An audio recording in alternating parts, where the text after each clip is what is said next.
Hello everyone, আসসালামু আলাইকুম। আজকে আমি অনেকদিন পর একটা ভয়েস দিয়ে তোমাদের সাথে একটা জার্নি ব্লগ শেয়ার করবো।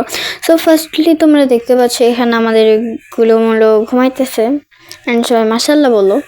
আর ওর নাম কিন্তু গুলোমুলো না, মোহাম্মদ শাহরিয়ার নূর, বাট আমরা ওকে মোহাম্মদ বলি অ্যান্ড শাহরিয়ার বলি।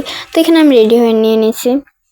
আর আজকের ব্লগটা অনেক টাফ বলতে পারো অ্যান্ড অনেক বোরিংও, বাট আমি তাও ব্লগটা আপলোড দিতেছি।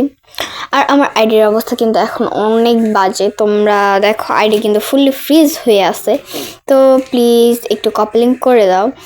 আর এখানে আমরা বের হয়ে গেছি। তো এখানে আমার বাবার এন্ট্রি হইতেছিল, আর ও বাইকে উঠবে তাই অনেক কান্না করতেছিল, আম্মুকে রাখতে পারতেছিল না। এই দেখো আমি বাসে উঠে গেছি, এত তাড়াতাড়ি আমরা চলে যেতেছিলাম।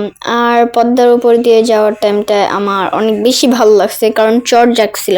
তোমাদেরকে আমি ভিডিওতে এতটাও দেখাইতে পারবো না। আর এতটা সকালে আমরা কেন যাইতেছি এটা আমি তোমাদেরকে অনেক দিন বলবো।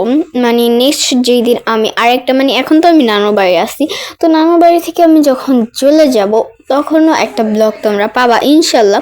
তো ওই ব্লগে আমি বলে দিব যে এত তাড়াতাড়ি কেন নানু বাড়ি আসলাম, আবার কেন তাড়াতাড়ি চলে যাচ্ছি, আর এত সকালেই বা কেন। ফর দ্যাট এইখানে তোমরা দেখো আমার নামার সময় হয়ে গেছে। আর এই টাইমটাতে আমি কোনো ভিডিও নিতে পারি নাই, শ্যুট করতে পারি নাই। ফর দ্যাট এই দেখো আমি নানু বাড়ি চলে আসছি অ্যান্ড এই সবার সাথে দেখা হইলো। এখন আজকের ব্লগটা এই পর্যন্ত। নেক্সট ব্লগের জন্য অবশ্যই আমার চ্যানেলটা সাবস্ক্রাইব করে আসো ইউটিউবে, অ্যান্ড যদি টিকটকে দেখো তাহলে ফলো দাও অ্যান্ড কমেন্ট করে দাও।